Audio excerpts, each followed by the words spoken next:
अस्सलाम वालेकुम बच्चों, आज 10th स्टैंडर्ड इंग्लिश के एक नए वीडियो के साथ आपके सामने हाजिर है। ये वीडियो मुंबई महानगर पालिका के वर्चुअल क्लास की तरफ से पेश किया जा रहा है। मैं Ansari Rashid Akhtar 10th standard English के एक नए वीडियो के साथ। तो चलिए शुरू करते हैं आज का हमारा लेसन।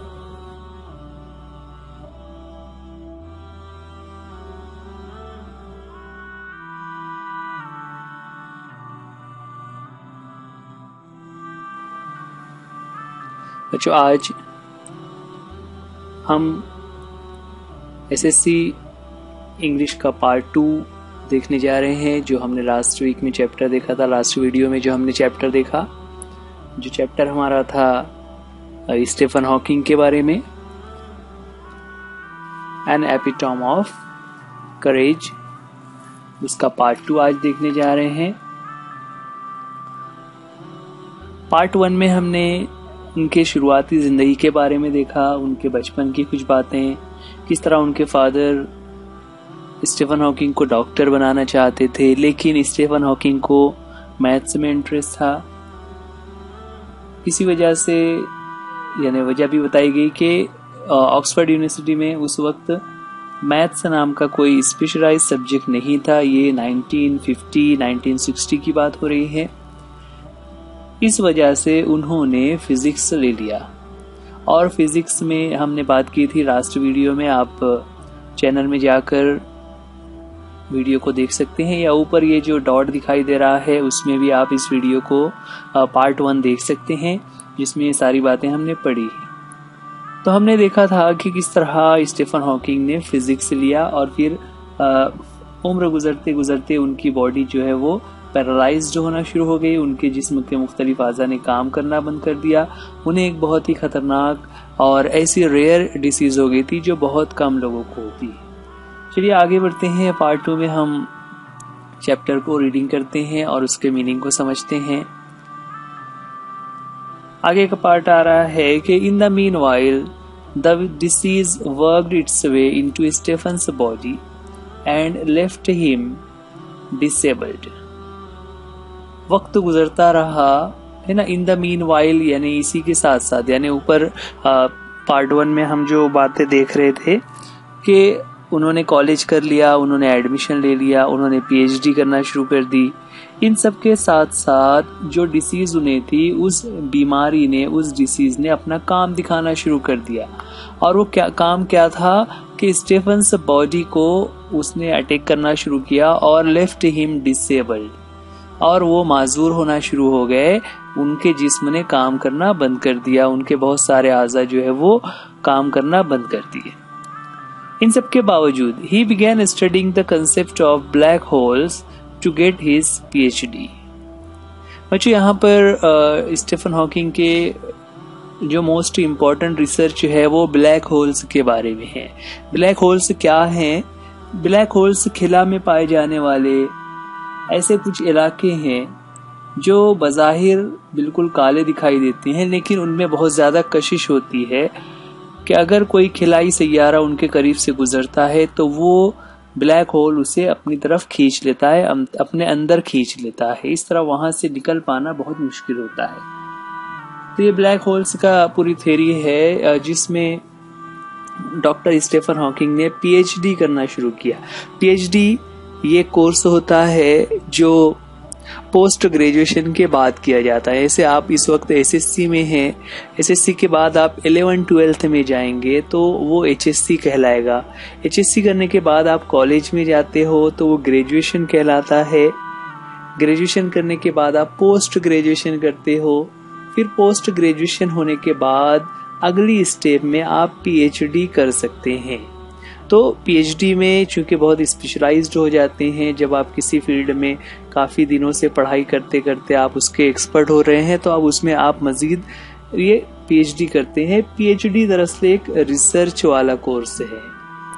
तो पीएचडी उन्होंने की, और चूंकि उनका फिजिक्स था और फिजिक्स में वो खिलाई चीज़ों के बारे में पढ़ाई कर रहे थे, तो उन्होंने पीएचडी करना शुरू की ब्लैक होल्स के बारे में। ब्लैक होल्स के बारे में पीएचडी करने के साथ साथ by this time he was confined to a wheelchair and was rapidly losing control of his hands and speech. ना जब उन्होंने पीएचडी में एडमिशन लिया, मतलब जब वो कुछ 25-26 साल के थे, तो he was confined to, confine का मतलब होता है चिपक जाना, मतलब किसी चीज तक लिमिटेड हो जाना, महदूद हो जाना। तो वो महदूद हो गए थे व्हील चेयर में, यानी उनकी सारी जिंदगी व्हील चेयर पर आ गई थी। अब वो चल फिर नहीं सकते थे, बल्कि वो व्हील चेयर पर ही बैठकर अपनी जिंदगी गुजारने वाले थे। और साथ ही साथ उनकी बॉडी, उनका हाथ, उनके पैर और उनकी स्पीच ने भी कंट्रोल खो दिया था, कंट्रोल खोना शुरू कर दिया था, यानी उनके हाथ पैर हरकत करना बंद कर चुके थे। साथ ही साथ उनके बोलने की सलाहियत भी माऊफ हो रही थी, खत्म हो रही थी। The study of black holes sparked his imagination with bright ideas. जब वो रिसर्च कर रहे थे और उन्होंने ब्लैक होल्स के बारे में रिसर्च की, तो ये जो पूरा आइडिया था ब्लैक होल्स का, स्पार्क्ड हिज इमेजिनेशन ना। स्पार्क्ड इमेजिनेशन मतलब उनकी जो इमेजिनेशन था, उनका जो तस्वुर था, उसे एक चमक मिल गई। यहाँ पर लफ्जी तर्जुमा उसका होता है चमक मिल गई, मतलब यहाँ पर उनके तस्वुरात बहुत ऊंचाई पर जाने लगे। वो बहुत ऊंची, मतलब एक अलग ही कंसेप्ट उनके जहन में आ गया और वो उस पर काम करना उन्होंने शुरू कर दिया। So the study of black holes sparked his imagination with great ideas, bright ideas. He made many epoch-making statements. ना epoch making का मतलब होता है, या उसका मीनिंग दिया हुआ है great importance at a particular restricted time. ना एक खास वक्त में एक बहुत ज्यादा अहमियत का हामिल, यानी एक he made many epoch-making statements to show established theories. पहले से जो थेरीज यानी जो नजरियात थे साइंस के जमीन क्या है, सूरज क्या है, जमीन किस तरह बनी, किस तरह से जमीन हरकत कर रही है वगैरह, इस तरह के जो इस्टेब्लिश्ड थेरीज थे, इस्टेब्लिश यानी जिसको लोग पहले से मानते आ रहे थे कि इस तरह की थेरीज हैं, इस तरह के नजरियात जब पुराने साइंसदानों ने पेश किए थे, उन साइंसदानों के या उन थेरीज के मुकाबले में स्टीफन हॉकिंग ने अपने नए नजरियात पेश करके उन्हें चौंका दिया। तो he made many epoch making statements, ना स्टेटमेंट्स यानी बयानात। तो उन्होंने बहुत सारे ऐसे बयानात दिए। Scientist believe that the universe began with a big bang. ना साइंस, जितने भी साइंटिस्ट थे उनका क्या बिलीफ था कि ये जो यूनिवर्स है ये एक बिग बैंग, ये थ्योरी है जिसकी बुनियाद पर पूरी कायनात वजूद में आई थी। नीचे देखिए जो तस्वीर में दिखाई दे रहा है ना, बिग बैंग क्या है। बिग बैंग ऐसा तस्वीर किया जाता है, पहले एक सूरज था, फिर उसमें धमाका हुआ और उस धमाके के जरिए से बहुत सारे उसके हिस्से होकर दूर दूर फैल गए और बाद में वही हिस्से सैयारे बन गए, जो जमीन और जो दूसरे सैयारे हम पढ़ते हैं निजाम शमसी में ना। तो वो सोलर सिस्टम का पूरा जो सिस्टम है वो यूनिवर्स दरअसल एक बिग बैंग थ्योरी की वजह से हुआ, ऐसा साइंटिस्ट बिलीव करते हैं।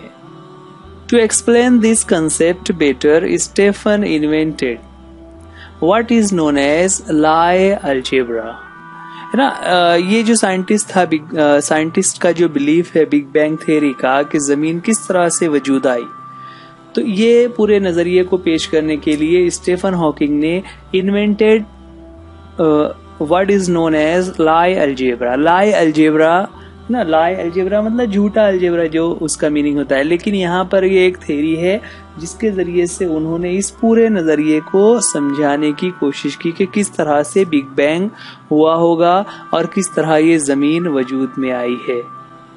तो इस तरह अपने कंसेप्ट को समझाने के लिए स्टीफन ने इन्वेंट किया है ना। इन्वेंट यानी एक ईजाद की, एक नया तरीका उन्होंने ईजाद किया।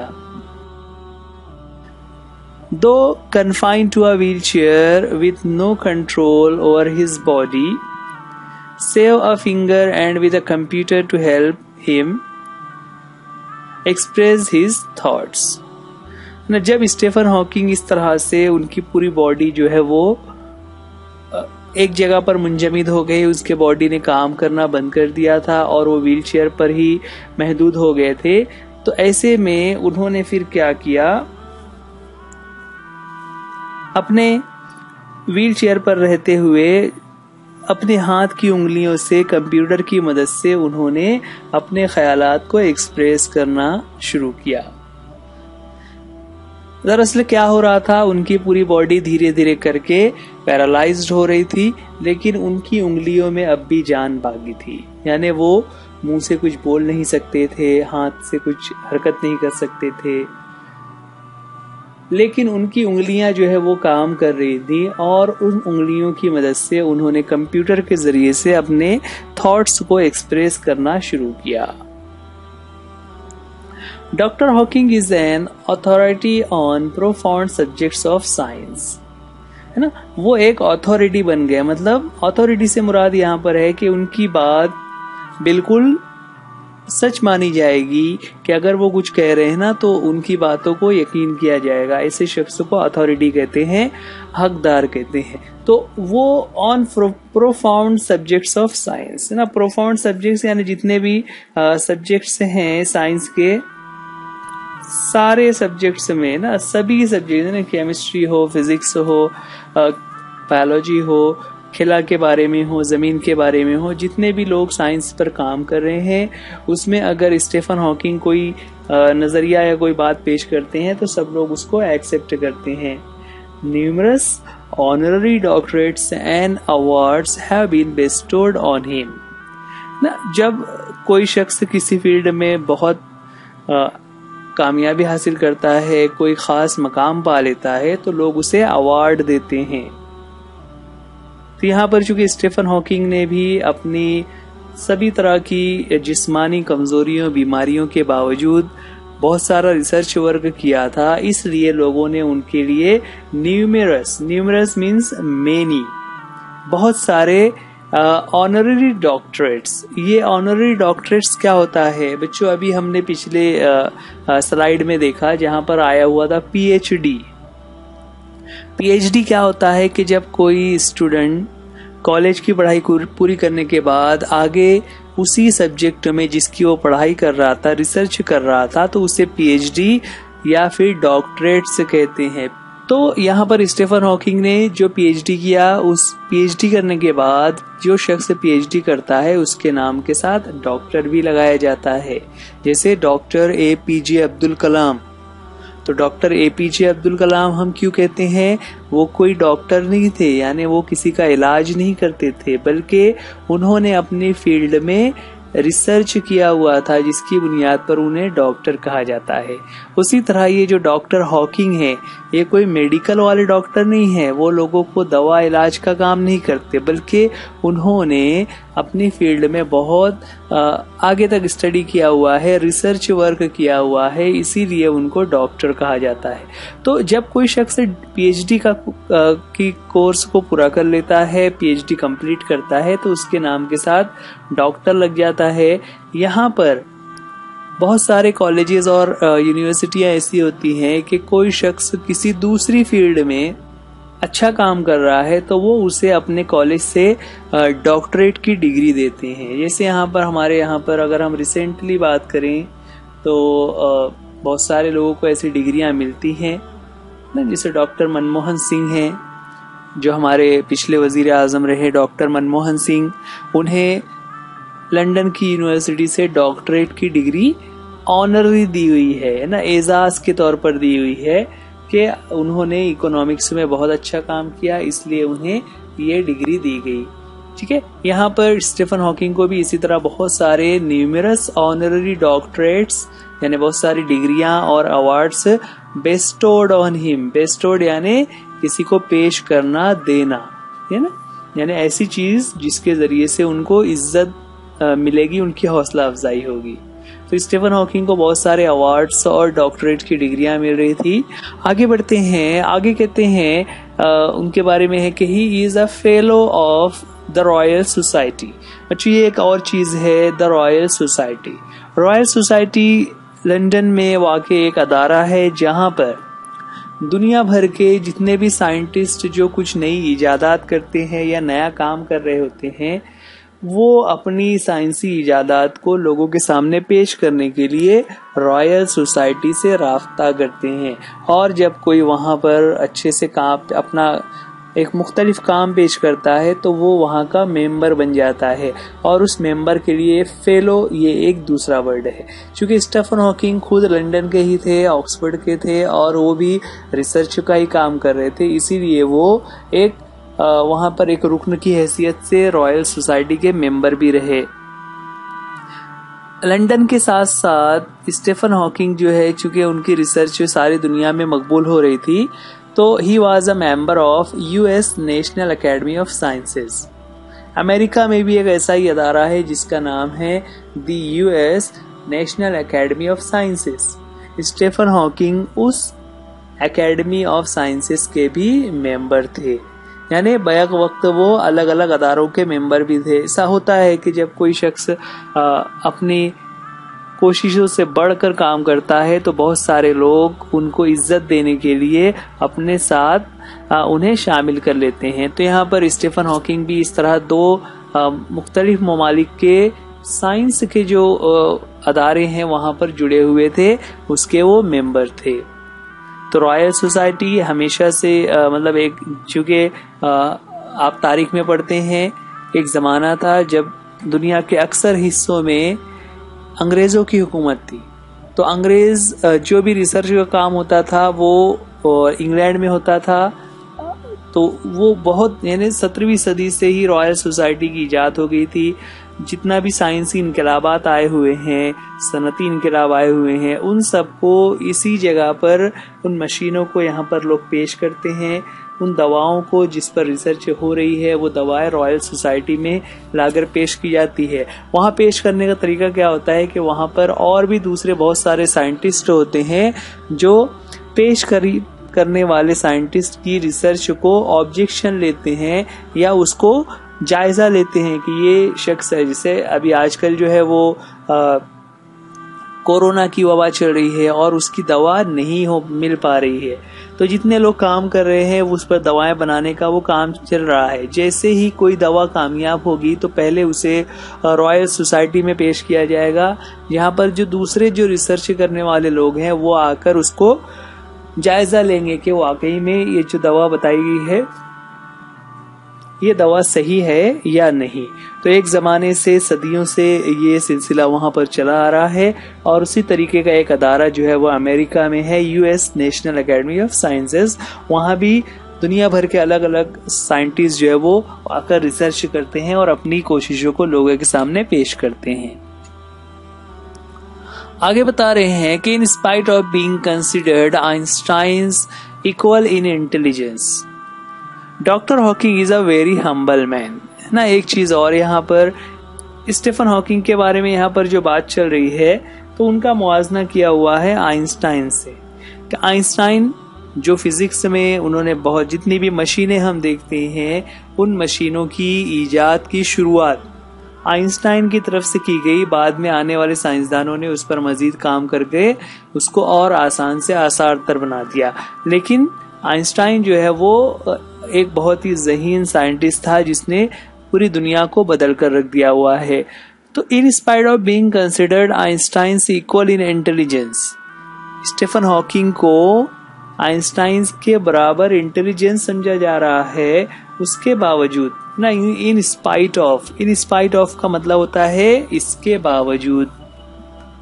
जैसे अभी लॉकडाउन है, उसके बावजूद हम पढ़ाई कर रहे हैं, तो उसके लिए सेंटेंस बन जाएगा in spite of lockdown we are continuing our studies. इस तरह से इन स्पाइट ऑफ ये फ्रेज के तौर पर यूज किया जाता है। So in spite of being considered Einstein equal in intelligence, कि आइंस्टाइन के बराबर उसका जहन है, उसकी अक्ल, उसकी सोच जो है वो, उसकी दानिश आइंस्टाइन की तरह ही वो ज़हीन है। उसके बावजूद doctor Hawking is a very humble man. Doctor Hawking जो है वो बहुत ही हम्बल है। हम्बल का मतलब क्या हुआ, बहुत ही मुनकसिरुल मिजाज है, बिल्कुल सादगी से वो जिंदगी गुजारने वाले हैं।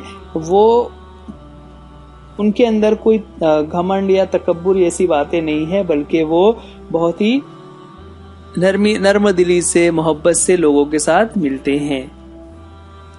आगे बता रहे हैं, a simple down to earth man, है ना। A simple down to earth का मतलब होता है जिसमें बिल्कुल भी तकब्बुर ना हो, वो बिल्कुल भी जमीन से जुड़ा हुआ, यानी एक आम इंसान की तरह रहने वाला शख्स हो। ही has authored many books dealing with his awesome ideas keeping a layman in mind. ठीक है, देखिए यहाँ पर डॉक्टर हॉकिंग के बारे में और क्या बता रहे हैं कि a simple down to earth man, कि स्टीफन हॉकिंग बिल्कुल एक सादा मिजाज शख्सियत थे, यानी कोई उनके अंदर तकब्बुर या घमंड नहीं था। ही हैज ऑथर्ड यानी he has written many books, उन्होंने बहुत सारी बुक्स लिखी हुई हैं जो डील करती हैं with awesome ideas keeping a layman in mind. Layman यहाँ पर एक नया वर्ड है। लेमैन का मतलब होता है एक आम इंसान, यानी जो दुनिया में आम इंसान बसते हैं, उन सभी आम इंसानों को ध्यान में रखते हुए स्टीफन हॉकिंग ने बहुत सारी किताबों को ऑथर्ड यानी लिखा हुआ है, वो उनके ऑथर हैं। His writing is full of wit and humour ना। उनकी जो राइटिंग है, राइटिंग से मुराद कि उन्होंने जिन बातों को लिखा है वो विट एंड ह्यूमर है ना। विट एंड ह्यूमर यानी मजाहिया अंदाज में, आम फहम अंदाज में उन्होंने अपनी बातों को पेश किया है।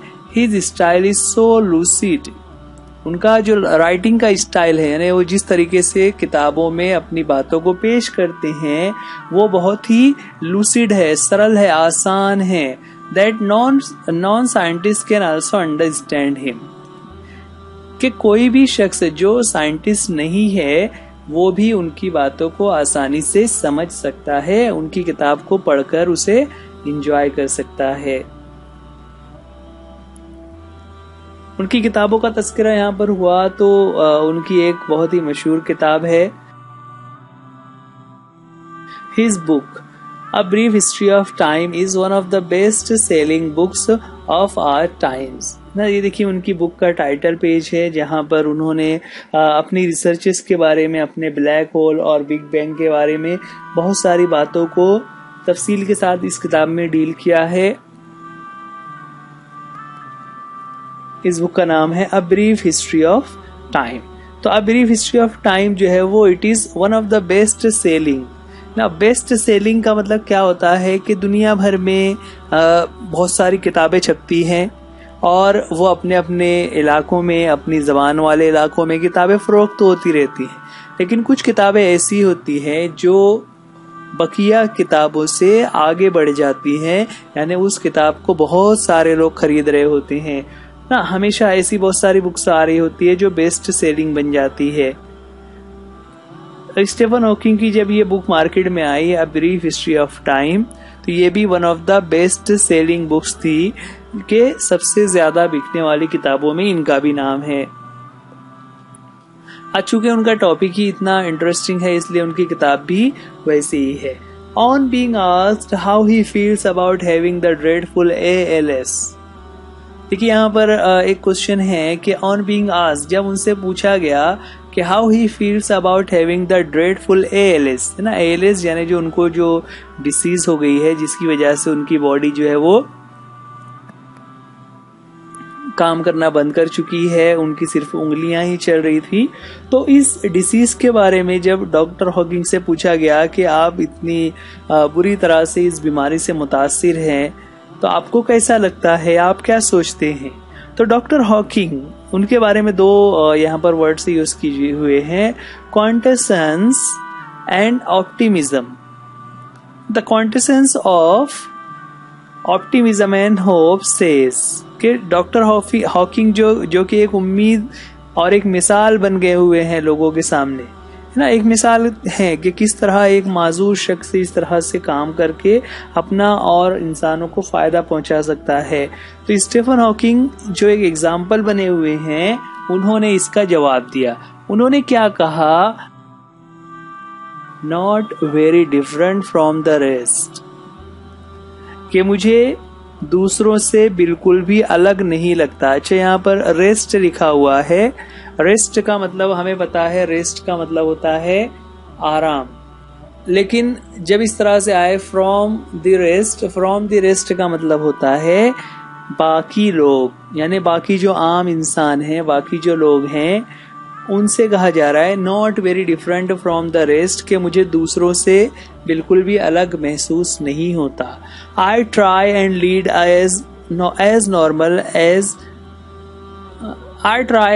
As normal life as possible ना। मैं भी एक आम लोगों की तरह जिंदगी गुजारता हूँ जितना मुमकिन हो सके।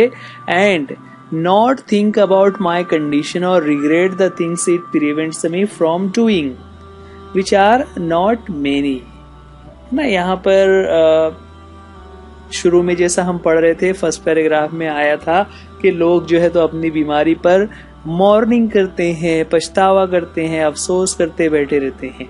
लेकिन यहाँ पर डॉक्टर हॉकिंग क्या कह रहे हैं कि जितना हो सकता है वो अपनी जिंदगी को नॉर्मल जीने की कोशिश करते हैं।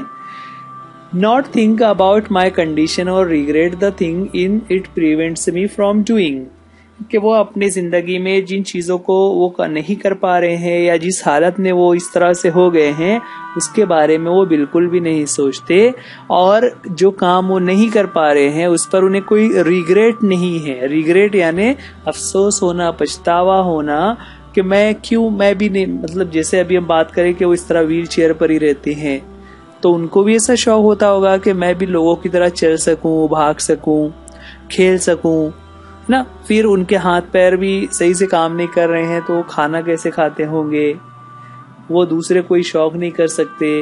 तो ये तमाम चीजें जो वो नहीं कर पा रहे हैं, तो उस पर वो कह रहे हैं कि not think about my condition और regret the things it prevents me from doing, कि जिन कामों को मैं नहीं कर पा रहा हूं मैं उस पर अफसोस नहीं करता। विच आर नॉट मेनी, जो कि बहुत ज्यादा भी नहीं है ना। ये उन्होंने इनके सारे के साथ ये जवाब दिया कि मैं यानी बहुत सारे काम कर लेता हूँ, हालांकि मैं व्हील चेयर पर बैठा हूँ लेकिन मैं बहुत सारे काम कर लेता हूँ, और मुझे बाकी जो काम मैं नहीं कर पा रहा हूँ उसके लिए कोई अफसोस नहीं है। आगे है, doctor Hawking's firmly believes that in the next millennium science will discover the core secrets of the universe, its origin, its history and maybe even predict its ultimate demise।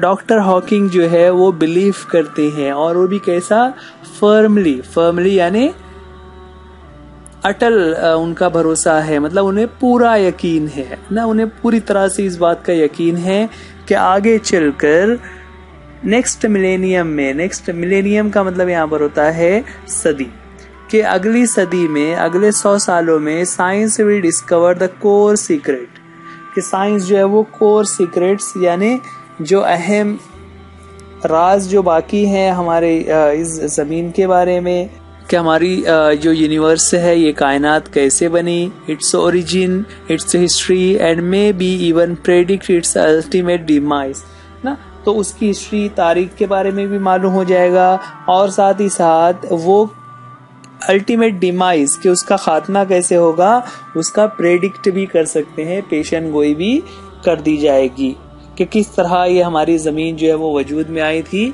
और वो कैसे अपने खात्मे को पहुंचेगी। Like Dr. Hawking, there are many people who display exemplary courage in their lives। जिस तरह doctor Hawking ने एक मिसाल कायम की, लोगों के सामने पेश किया कि किस तरह मुश्किल हालात में भी हिम्मत के साथ, हौसले के साथ मुकाबला किया जा सकता है, ऐसे और भी बहुत से लोग हैं।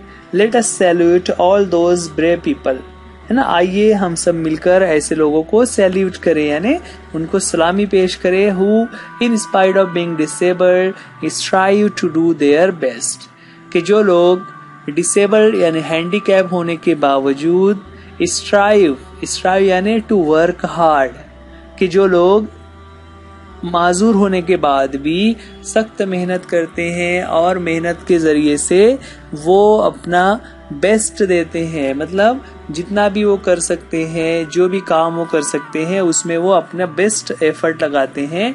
तो ऐसे लोगों को हम सलाम पेश करें। ना यहाँ पर बच्चों ये जो तस्वीर है ये स्टीफन हॉकिंग के डेथ से कुछ दिनों पहले की है, जो एक अवार्ड सेरेमनी में जहाँ पर उनको बुलाया गया था और उनकी डेथ के बारे में लिखा हुआ है कि 14 मार्च 2018 को 76 इयर्स ओल्ड होने पर डॉक्टर हॉकिंस का इंतकाल हो गया, वो इस दुनिया से चले गए। बच्चों ये वीडियो आप BMC के एजुकेशनल चैनल पर देख रहे हैं। आप इस चैनल को सब्सक्राइब कीजिए। चैनल को सब्सक्राइब करने के साथ जो बेल आइकॉन है उसे ज़रूर क्लिक कीजिए ताकि आपको हर आने वाले नए वीडियो का नोटिफिकेशन मिल सके। आप इस वीडियो को लाइक कीजिए, कमेंट कीजिए, आप अपने दोस्तों के साथ शेयर कीजिए। अगर आप इस वीडियो में कुछ चेंजेस देखना चाहते हैं तो आप ज़रूर सजेस्ट कीजिए। करते हैं ये लेसन आपको समझ आ गया होगा। वीडियो देखने के लिए थैंक यू। अल्लाह हाफिज, गुड बाय।